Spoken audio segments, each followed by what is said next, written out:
Hi guys, the Metal Maniac back again, and in this video, I'm going to be doing a review of the brand new Iron Maiden album, Senjutsu. Oh wait, sorry, that's the back. Okay, here's the front. This album was released just yesterday, so it's still very, very new. So I'm not going to name off the band members with this video because everyone should know who's who in the band by now. Anyway, so I'm going to have to open this up because the song listing is not on the back on this one. It's actually in the actual inside for some reason. Anyway, so the album opens up with the song Senjutsu, of course the title track, and it is one of my favorite Iron Maiden songs. Not only one of my favorite Iron Maiden title tracks, but also one of my favorite Iron Maiden album openers. Like, it's just as good as like Aces High from Power Slave, Prowler from their first album, Wrathchild from their second album. It is up there in one of the best album openers of an Iron Maiden album, and also one of the best title tracks of an Iron Maiden album. It sort of starts off with these like this echoey sort of like tribal drum with Bruce, not quite singing. He's sort of like a slight, almost like sing-song voiceover kind of thing, and then the song builds up, and then it actually goes into the actual song pretty quickly. And I love this song. Great guitar riffing, great bass as always, great drumming. Bruce's voice is very powerful on this song. I know, most people have pointed this out, but on their last album, The Book of Souls, you could hear he's straining a lot and stuff like that. Still sounds good, but you could hear he's kind of struggling with his vocals. But on this album, and as for right now, the song I'm talking about, he sounds so much better. So I guess the past 6 years, he's kind of been rusting his voice or something, because he sounds great on this song. Like, he sounds like better than he sounded on like the past couple of albums. I'd say quite a few. Yeah, he sounds really good on this song. And like I said, great riffing. It's a sort of a slightly slower song. It's more of a moody song. It's just really, really cool. Not your typical Iron Maiden opener, because usually those are extremely fast, over the top, and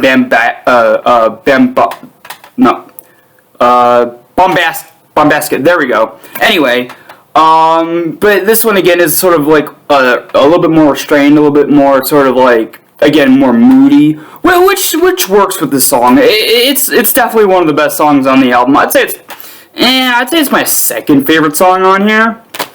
But yeah, Senjutsu, amazing song, great way to start off the album.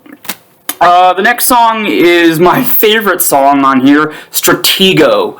Yeah, it's absolutely amazing. Everything the first song does great, this song also does great, but even more so.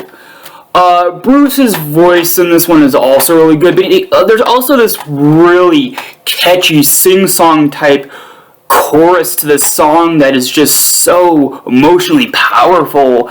And the riffing is also, again, everything is great about the song. Again, everything great about the first song is even more so with this song. It is probably my favorite modern Iron Maiden song.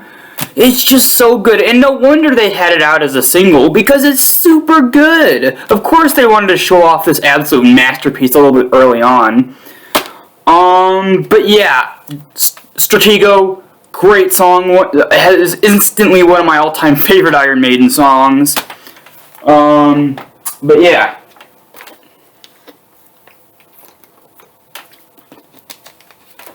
Alright. The next song is one that was the first single that was pretty much a music video, and that's the Writing on the Wall. Out of the two singles that were out before the album, Writing on the Wall and Stratego, this one's the slightly weaker one. Don't get me wrong, Writing on the Wall is a pretty good song. I think it's a decent song, but I do kind of think like the overall main rhythm of the of the main riff is a little bit too almost country music kind of thing. I really don't know how to explain it that well, but the main riff I find to be the weakest aspect of this song. Again, it feels like a country song riff in a way.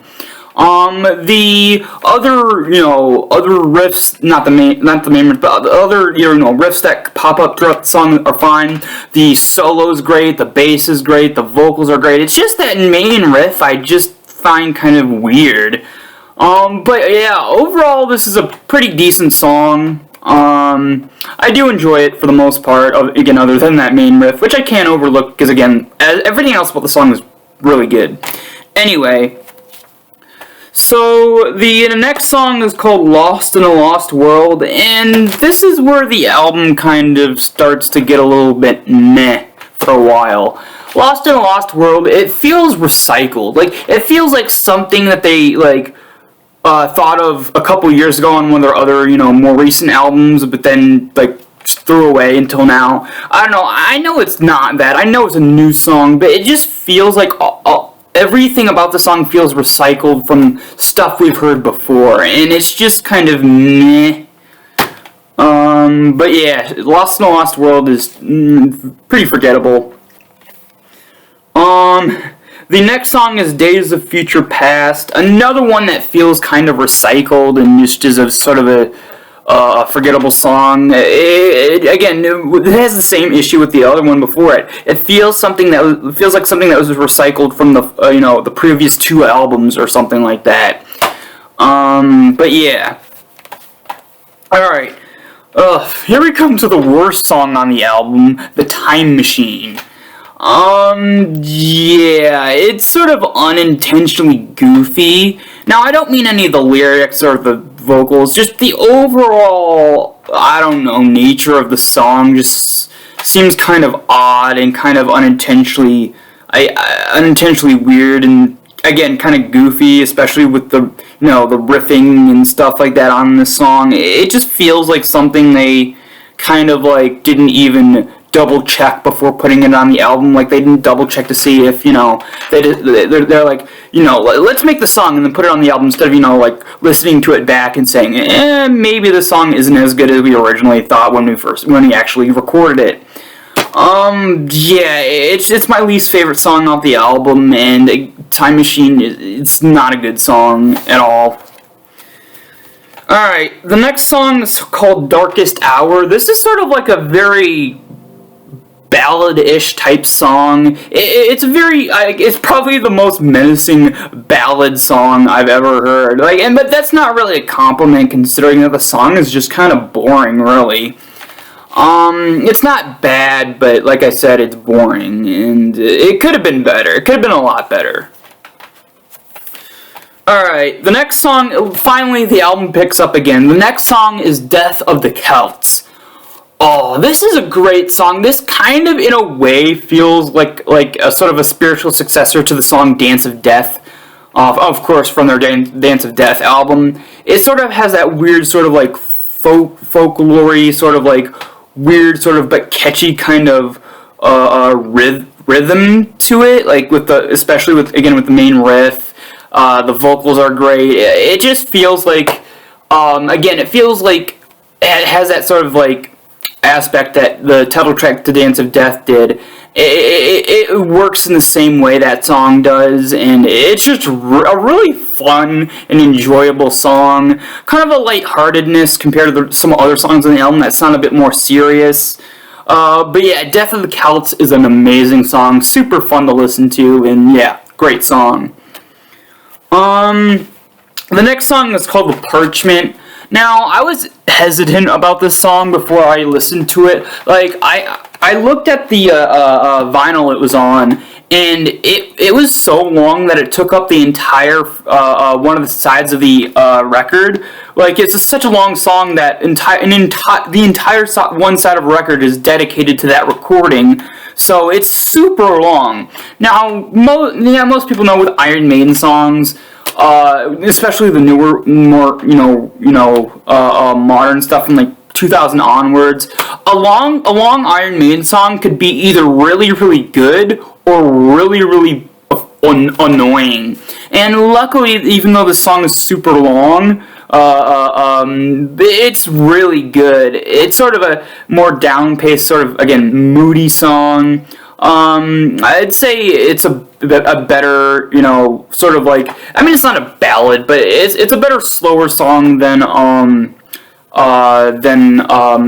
I forgot the name of the song already. Darkest Hour. It's a better, slower, sort of more sinister song than the song Darkest Hour. It's just a really great song, and yeah, I really like it. Now, the album closes with the song Hell on Earth. Now, with a title like that, I thought it was going to be something really, like, super cool, you know, something, like, almost like a super heavy song, or something sinister, just something really cool and epic. But unfortunately, it flops on its face, because this song is arguably more annoying than The Time Machine, because it's super long, but also just super boring. So by the time I was halfway through the song, I was just like, please let this be over already. You don't need to do another Empire of the Clouds where it's so long to the point where it's just, ugh. And yeah, this song is not only unbearably annoying, it's also unbearably long. And not a good way to end the album. Anyway, so, now, before I get into my final thoughts and stuff like that, I'm going to show off the artwork really quick, because the artwork is actually really good. Now, this version of Eddie the first time I saw it, was instantly atop one of my favorite Eddie designs of all time. I really love the samurai look. I really like the, sort of like, almost blood war paint he has on his face. You can't really see it. Oh, there you go. And I really like, he has like these really like protruding monstrous fangs. Just a really cool design. Also, this Eddie design was done by probably my second favorite album artist in terms of metal, Mark Wilkinson, who's an absolute legend.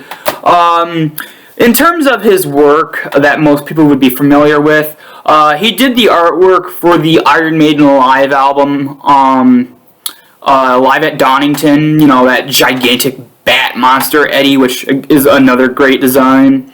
But as for more known stuff, I'd say he's most known for the couple of Judas Priest artworks. He did the artwork for Ran It Down. He did the artwork for Painkiller, and he did the artwork for Jugulator, which I still love that artwork. Again, just wish that artwork wasn't so zoomed in. Someone at the marketing team decided to zoom it in. Anyway, I'm getting off topic. But yeah, Mark Wilkinson has created some of my all-time favorite album arts in terms of Judas Priest, and even, again, with Iron Maiden for that one live album, even though the actual audio wasn't good. But again, Mark Wilkinson's just a very talented album artist, and it's just really good to see him collabing with Maiden again, because this is amazing. Now, as for the title, I like the font. I like it's how, like, this, like, sort of, like, Japanese-type font. Really cool. And then the actual logo looks amazing. Now, I did have my problems with the logo on their Book of Souls album. I thought just the white outline of the logo was kind of lazy, but I love this one. It looks so cool, and it has so much texture to it. I'd say it's probably my favorite rendition of the Iron Maiden logo, like, of all time. This is my favorite version of it. Again, it's very textured. It looks sharp. Like the points, all these sharp edges look like they're sharp. It looks like it's actually like a logo made from metal. And I really like how I really love the shading as well. It looks all dirtied up and just sort of almost battle worn. It looks really cool. And then, of course, you have an alternate artwork on the back. Sort of just a close-up of Eddie's face. Yeah, really cool. Oh, oops, kind of banged this on my computer. Hope I didn't ruin it. Oh, okay, no, it's fine. Sorry, I kind of accidentally smashed it down on the computer. But anyway, so oh yeah, there's more to the artwork. I almost forgot. So when you open up the vinyl, the case, you're greeted first off with the track listing that is uncharacteristically in the inside. I've never seen any other Iron Maiden release where the track listing wasn't on the back, at least from my memory. So, I mean, it's not bad. I don't hate it that it's on here, but I do think it's kind of out of place, kind of. But yeah, that's sort of a minor nitpick of mine. Anyway, so when you fully open this up, you get probably the best gigantic Iron Maiden art in terms of, art for a gatefold of one of their albums. Look at that. I can't even spread it out all the way because my shelf is right here, so it's kind of in the way. But look at this masterwork of an art of album art. Like, I was not expecting this level of detail for artwork for the inside of the case. This is amazing. I love it. It's sort of like a Japanese type temple in the mountains, and like there's just dead bodies strewn all over. There's fire in the background, and Eddie is looks like he's just on a warpath. Look at that. That is awesome. But yeah, I am absolutely amazed by the artwork on this album.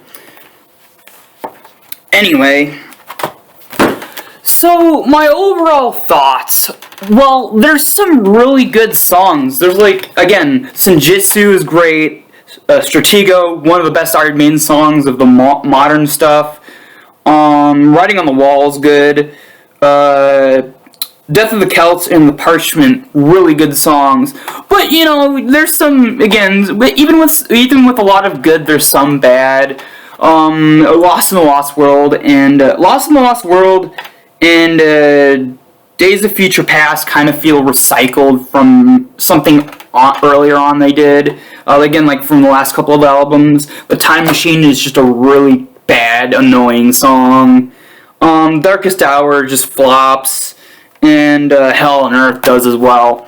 But, like I said, the other songs were really, really good. Now, for the overall production, I was kind of caught off guard, because the production, while not bad, is lacking in a lot of ways. Like, this is probably, other than their most recent live album, the Iron Maiden release with the most overdone production ever. Like, again, it's not bad, but it does feel like it's a little bit too Kevin Shirley, when producing this, was a little bit too overconfident, because it just sounds a little bit overproduced than it should.